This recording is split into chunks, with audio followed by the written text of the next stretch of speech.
Cassian's birthday balloon popped the moment I set the envelope down like it knew. Name's Ira 56, retired from internal controls, not from regret. The kettle was still warm when I opened the lockbox. Found the deed and her note. Don't forget this belongs to him too. Ever held the truth so long it cooled in your hands. The lockbox clicked with the faintness of memory itself. A sound I hadn't heard since before Cassian had chest hair or secrets. I'd placed it at the back of the cabinet after the divorce behind old insurance files and 2 expired passports. I had no real reason to open it again, except maybe I wanted to remind myself that I had once been trusted with things that mattered. The kettle began to hiss on the stove, but I didn't move. I pulled the box closer and opened it fully. Inside, the deed sat at a slant, its corners yellowed and curling like old toast. On top of it was a folded note. The ink was faded, but I recognized Thalen's handwriting the way you'd recognize a scar. Don't forget this belongs to him too. The word him pressed harder than the others, like she had tried to soften the blow by making it prettier. It didn't work. A breeze through the window stirred the kitchen blinds, dust shifting in the golden light. I reached for the kettle, but the water had gone past boil and started to shriek. I turned off the burner and let it calm itself, much like I'd trained myself to do. I returned to the table. As I tilted the box, another item slipped out, a small manila envelope with a red stamp, Cassian, 2005 Tuition Fund. It landed at my feet with a slap sharper than its weight. I bent down slowly, creaking like the floor beneath me. Holding it in my hand brought back the evening I signed the form. Cassian was 10 elbows and missing teeth. He'd asked if college was like camp. I told him sort of, but with fewer marshmallows and more debt. We'd started the fund right after his appendix scare. Thalen and I agreed to plan ahead, as if the future could be made solid through signatures.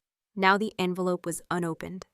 Pristine, untouched by the person it was meant for. I didn't open it either. Instead, I laid out the contents of the box, the deed, the tuition envelope, an old letter from the bank confirming the transfer schedule. There was a photo too, Thalen, Cassian, and me at Cassian's 5th grade play. We were all holding paper swords. Thalen had written Knights of Our Own Round Table on the back. It sounded clever at the time. I poured the water into the ceramic mug I used when I still worked. The one that said Control is Peace. A gift from an intern who later sued the company for hostile conditions. The tea steeped for too long. I forgot about it again as I flipped over the deed. My name was still there, typed clean and neat. And hers in that all-caps scrawl she used to sign checks. No mention of Cassian, but the note said what it said. Outside wind tickled the cedar. The porch steps creaked as squirrels chased each other like no one ever paid taxes around here. My utility bill was on the table, final notice in bold blue print, but it could wait another day. I stared at the envelope again. My fingers wanted to open it. My shoulders didn't. I set it on top of the others. I sat back in the chair that still had a cracked leather seat and stared out the window. The glass was fogged slightly, and I traced a circle in the condensation with one finger. I gave everything I said aloud to no one. They said I should be grateful just to stay. Maybe I was. I had my space, my tea, my name still on the mailbox, albeit slightly faded. But something in that box, something in the way she wrote that note, made the dust feel heavier. It wasn't just about deeds and dollars. It was about erasure, memory, ownership. I pulled the chair in closer. I think I'll take another look tomorrow. Neely brought me a plum pie and a look that saw through all the wood and dust I'd been hiding behind. She held the dish with both hands, wrapped in a faded checkered towel, and set it down with the care of someone placing something breakable, though it was clear she didn't mean the pie. You're opening the box again, aren't you? I didn't answer, just nodded toward the other chair. She took it without asking. That was our rhythm, no need for pleasantries. We were past them. It was dusk, and the porch light hadn't flickered on yet. The trees rustled like old pages being turned by wind, and somewhere down the road a neighbor's dog barked once and stopped like even it had run out of things to say. She pulled her cardigan tighter around her shoulders and reached for the chipped mug sitting on the railing. You reheated this twice and still haven't touched it, she said. Ira. I can smell the regret steeped in that tea. I gave her a look that didn't quite land. It's Earl Grey, she smiled faintly. Then it's regret with bergamot. The lockbox key was sitting by my elbow beside a half-finished grocery list, and an envelope I kept pretending not to see. Neely's eyes settled on it, not long enough to be intrusive, just long enough to make it known she saw. "I think Cassian's birthday is next Friday," I muttered, though I'd known it all week. Maybe longer. Neely didn't respond. She let the words settle in the space between us. That was her gift. She never rushed discomfort. Let it steep, like the tea. After a moment, she asked, "Have you decided whether you'll give him the full picture?" I shrugged, picking at the frayed thread of my cuff. I'm not even sure he'd read it. "He's got his version." "Which one?" she asked. "The version Thaleen told him, or the one he built to avoid asking?" I winced, not because she was wrong, but because I wasn't ready for someone else to be that right. Neely leaned back and watched the sky turn from amber to bruise. "You know, when I used to shelve books at St. Margaret's, the ones people needed most were the ones they were too scared to check out. And what does that have to do with anything?" She shrugged. "Some truths are overdue, and others, well, they're never returned at all." I stood and paced the width of the porch, from the potted fern that hadn't flowered in 2 years to the cracked step Cassian once tripped on when he was 7. He cried for exactly 4 seconds, then asked if he could jump off it again. "I stayed, Neely," I said suddenly. "I stayed because he was here. I left because she made it hell." She nodded like she'd known all along. "I tried to be the wall that didn't move," I added, voice low, "but I think I just ended up being the wallpaper no one noticed anymore." Neely reached out and touched the rim of the mug. Her thumb paused where the ceramic had chipped into a tiny crescent. "Did you ever tell him that no?" "Why not?" I looked at her. "Because it sounds like a bad metaphor." She chuckled. "Most truths do." Silence stretched between us again, not awkward, but tired, like an old friend resting its legs. "I'm afraid he won't believe me," I said finally. And worse, that he might and still choose her. Neely studied the porch floor. "Maybe he will, but maybe this isn't about him. What else could it be about you?" She said gently, "Maybe you don't owe him the truth. Maybe you owe yourself the telling." The porch light flickered on then, as if on cue, casting a warm yellow glow over the pie, the chipped mug, and the key still sitting exactly where it was. We didn't speak after that. I cut us each a small slice. The plum filling was tart, the crust soft in the center, and just slightly burned at the edge. Neely left before the stars came out, but I stayed. I sat alone, the lockbox waiting on the table behind me, like an old dog that had patted back after being ignored too long. The files smelled like mildew and hand lotion, distinct, sour, familiar. It was the scent of every office I ever hated, and the life I once tried to preserve with spreadsheets and overtime. The air in the study was still lit only by the amber dome of my desk lamp. Somewhere in the corner, the radio hummed low jazz from a forgotten station's soft saxophone bleeding into the dark. I laid the lockbox open like a body on a coroner's table. The first item I pulled was the old property tax receipt from 2009. The corner had curled from moisture, and someone probably had circled a figure in red pen. Back then, we still argued over envelopes. I set it aside and reached deeper. Bank transfer notices came next, each marked Cassian Fund, printed on perforated edge paper, dated across a decade. The amounts weren't large, but they were regular, reliable, proof I'd tried. I arranged them in a line chronological. The pattern mattered. There were emails printed from our old desktop printer, the ones with the ink that faded toward the right side of the page. Most were logistical updates on school meetings, medical bills, a vacation schedule. But one near the bottom caught my eye. Subject clarification from Thaleen. Date September 2006. It was short. "Let's not make this messier. He's better off with one version of the story, and I don't plan to change mine." Below that, another email, forwarded from her to me with only one line added. "If you show him, I'll tell him everything else." I didn't remember seeing that one before, or maybe I had and chose to forget. My hands moved slower as I returned it to the stack.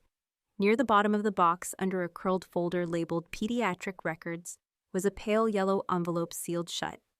It read, "Cassian, when he's ready," dated 2007. I held it like glass. I knew the handwriting mine, but the date confused me. That was the year I almost left Arkansas for good. I must have written it during those nights in the guest room before the custody conversations collapsed into silence. I didn't open it. I had written it for him, not for me. The photos came last. Some were torn at the corners, others stuck together from humidity. Cassian in a Halloween costume. Thaleen holding his hand. Me standing just outside the frame in most. And then the letter. Folded 3 times, no envelope. The stationery had faint embossing a gold T in the upper corner. I unfolded it carefully. Marcus, I dreamt of New Orleans again. You'd laugh at the jazz trio at that bar on Decatur. The rest blurred in my vision. I didn't finish it. Just the first name Marcus was enough. It was dated 2 weeks after the counseling session where she'd promised to try again. I placed it aside gently, not for shredding, not for revenge, for remembering. I spent the next hour creating a file clean composed, one for Cassian. A timeline of receipts. A letter from me short, almost sterile. I'm not asking you to believe me. Just read, then forget it if you must. Copies of the transfers. A printed photo from the Halloween night where he dressed as a pirate. We were both younger then. I didn't know what it meant to lose slowly.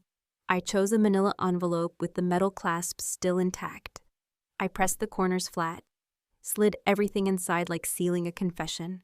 I reached for the stamps I kept in the drawer left over from birthday cards I never sent. First class, flag motif. And then I just sat. The envelope sat on the desk like a sunken stone. I stared at it as the jazz faded to static and the shadows of the room grew long. The stamps remained unlicked. I parked 1 block away. The kind of distance you leave when you're not ready to face something, but also don't want to lie to yourself about trying. The neighborhood had that pre-holiday hush to it, every window glowing amber, every lawn trimmed to uniformity, the sidewalks free of leaves as if they'd been swept just hours ago. I turned off the engine but didn't take the keys out. The envelope sat on the passenger seat half tucked beneath my scarf.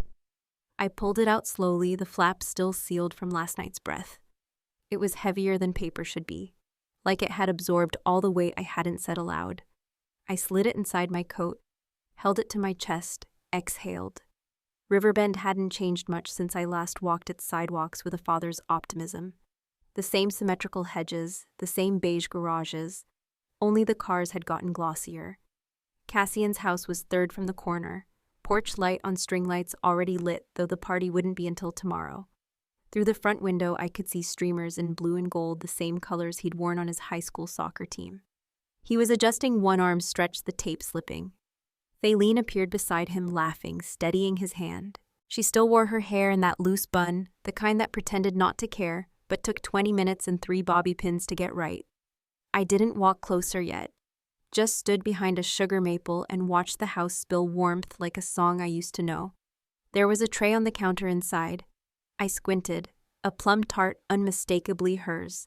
She used to bake that every September, even after he left for college. A recipe she swore was handed down, though I once found it in the back of an old Better Homes issue. The laughter from inside came muffled, soft but full. It cut me more than shouting would have. I walked up the path slow but steady. The porch steps creaked just once. I took the envelope out, smoothed it once across my thigh, and placed it precisely at the center of the welcome mat. I didn't add a note, didn't need to. The handwriting on the envelope was enough Cassian Dellard. I pressed the doorbell. Once, no more. Then I turned and walked. At the corner, I paused beneath the flickering street lamp. I couldn't help myself. I looked back. The door had opened. Cassian stood there, half in shadow, barefoot, still in the old sweatshirt I recognized from college. He bent slightly, picked up the envelope, and held it in both hands like something fragile. Then the door closed. I drove home without turning on the radio. The silence fit better. Inside, I hung up my coat and made tea I didn't want. The house was dim, but I didn't reach for the lamp. Something about the dark made the air feel honest. I was halfway through rinsing the cup when the phone buzzed. 1 missed call, Hazel. A voicemail followed. I pressed play.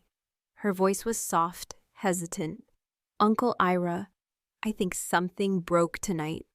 I didn't move. Just stood there, wet hands over the sink, the water still running. In the background of the message, I could hear voices blurred rising. Someone said my name, but not kindly. I let the phone fall back on the counter, turned off the tap, and sat in the dark kitchen with only the hum of the refrigerator for company. From the corner of the backyard, I watched him hold the envelope like a hot coal. Not tight, not loose, just firm enough to suggest he wasn't sure whether to keep it or throw it at someone's feet. The garden was lit with paper lanterns. White balloons bobbed gently against the low fence, as if trying to escape the weight in the air. A folding table groaned under bowls of potato salad chips, a slightly melting ice cream cake, with Happy 35th Cassian written in slanted blue. I stayed behind the hedge, just close enough to hear, far enough to pretend I hadn't come. Cassian stood by the grill, eyes hollow under his brows. The guests chatted in clumps, raising glasses, joking with Hazel about her new haircut. Thaleen floated between groups like a hostess at a showroom, smiling too often, smoothing non-existent wrinkles in the tablecloth. He hadn't opened the envelope for hours. I assumed he'd left it on a shelf somewhere. But now, with the cake on display and a few candles flickering against the wind, he took it from his back pocket. People clapped, expecting a speech. Instead, he unfolded the letter. "I'm not asking you to believe me," he read aloud. "Just read, then forget it if you must." The chatter stopped like a fuse blown. Someone dropped a plastic fork. The DJ, a teenager with a portable speaker, fumbled and turned off the music. Only the grill hissed. Cassian cleared his throat, pulled out another paper creased and slightly smudged. "This is a bank receipt. From September 2003, Cassian Education Fund. My father set it up. He didn't abandon me. He tried." A man near the back, likely a co-worker, asked, "Wait, what is this?" Cassian ignored him. He lifted a second slip of paper, thinner, yellowed. "And this," his voice cracked, "is a letter, written by my mother, to a man named Marcus, dated November 2006, the week she and Dad were supposed to be reconciling." He didn't read that one aloud, just held it up. Thaleen took one step forward, arms outstretched. "Cassian, honey, that letter was never." "Don't," she froze. "Don't," he repeated. "Not today. Not again." She smiled, but her eyes were burning. "It's your birthday. People are here. Do you want to destroy this?" "It was already destroyed. I'm just tearing down the wallpaper." Hazel moved toward him, hand on his shoulder. Kira, his wife, stood off to the side, clutching their toddler eyes wide. Someone coughed. Another guest muttered, "We should probably head out." The crowd thinned. Plates left half full. Laughter gone stale. I watched as Cassian looked around. He didn't yell. He simply spoke with the steadiness of someone who'd kept a fire under control for too long. "You lied. Not just about him. About everything." Thaleen reached for his arm. He pulled away. I crouched lower behind the hedge, not out of shame, but out of instinct. I hadn't planned to witness this. I only wanted him to know. Now I'd given him the match, and he'd set his life ablaze. My phone buzzed in my jacket, twice. Then again. I stepped back behind the neighbor's cedar gate and checked it. Missed call, Hazel voicemail. "Uncle Ira, you better come. He's packing. He says he's done with both of you." I stood still for a moment. The hum of dusk closed in mosquitoes, a car door slamming down the street, the faint pop of a balloon bursting near the patio. I slipped the phone back into my pocket. The letter had detonated exactly as I feared and maybe as I needed. He showed up with a suitcase and a storm behind his eyes. Didn't knock. Just pushed the door open like he'd lived here yesterday, though it had been almost 10 years. The hinges groaned in protest, or maybe in warning. The wood stove glowed faintly, its light casting amber lines across the floorboards. Outside, wind dragged leaves across the gravel.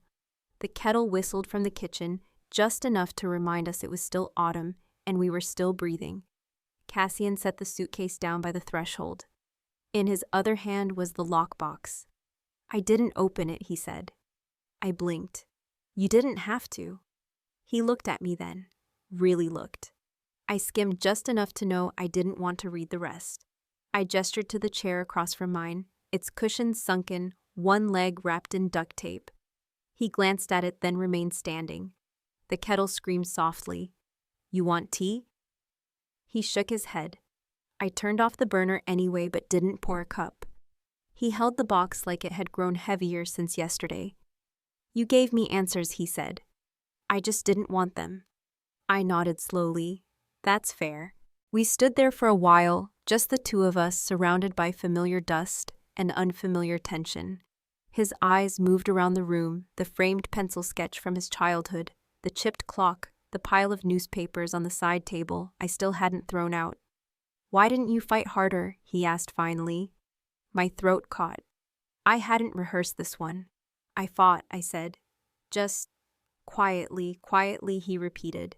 No lawyers, no scenes. I thought I was protecting you, but maybe I was just protecting myself.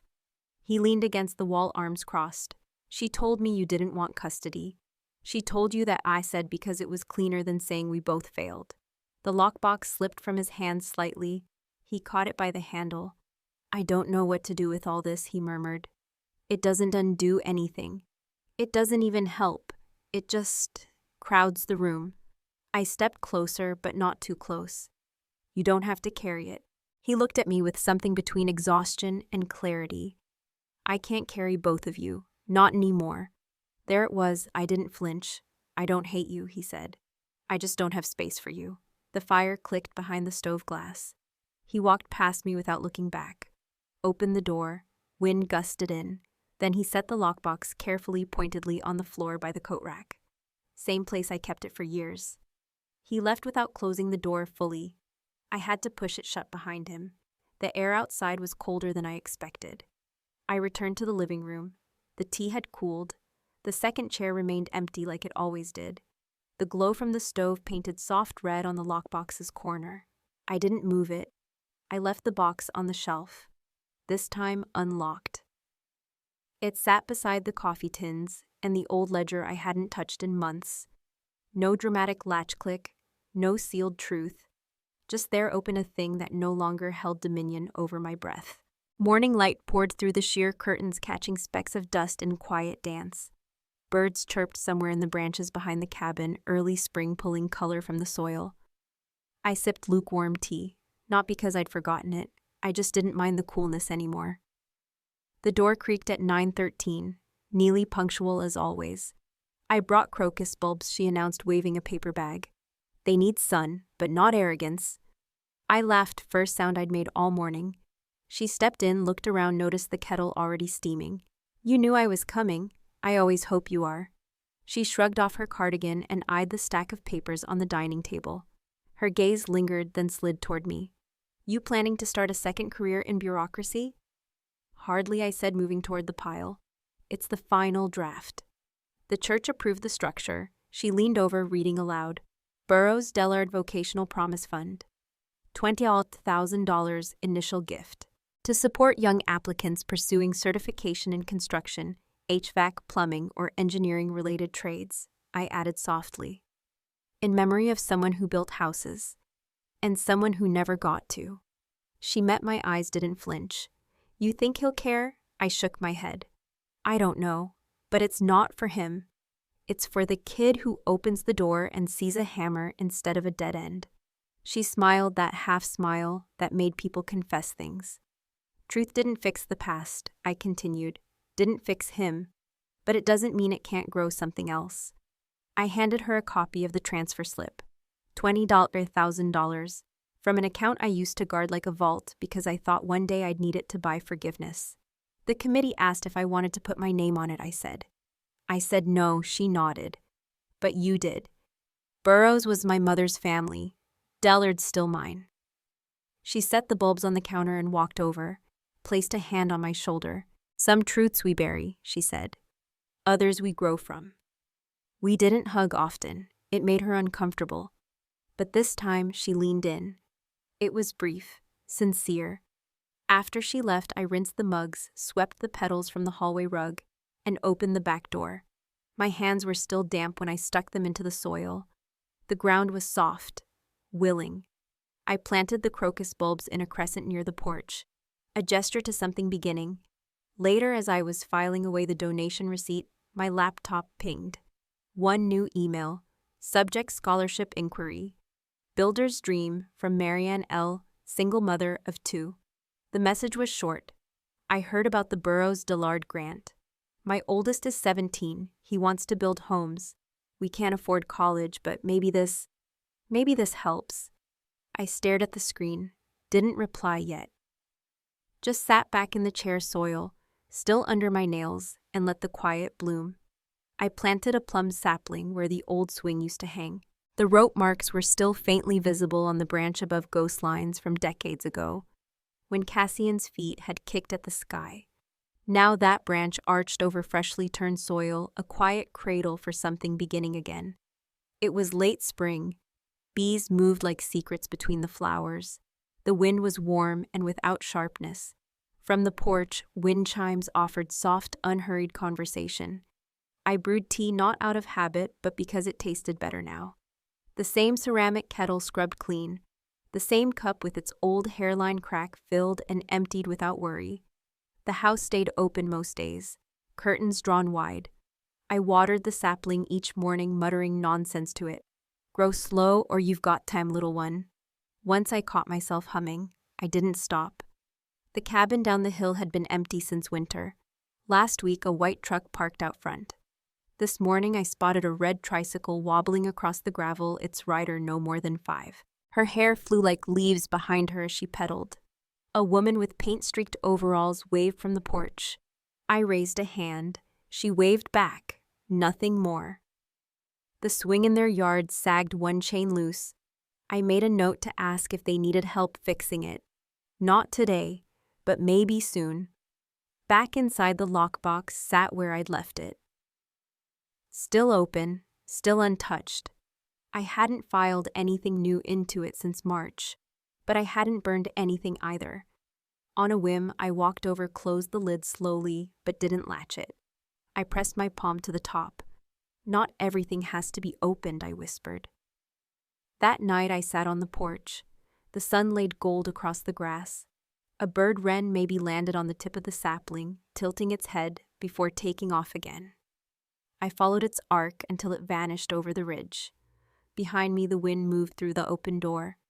Ahead of me, the tree stood. I leaned back, let the silence take its shape, and spoke once more. Grow slow. The sun stretched longer today, laying light across the sapling like an old friend finally staying a while. I didn't open the lockbox, didn't write another letter, just poured tea into a cup that didn't mind its own cracks. Sometimes bridges collapse, so we can learn which ones are worth rebuilding. The truth didn't fix my past, but it gave shape to something useful. A garden, a grant, a quiet resolve not to vanish. Just because things got hard, you don't have to be forgiven to be useful again. Have you ever chosen peace over proof and found something better waiting? Feel free to share your story or drop a comment below. We're all still growing.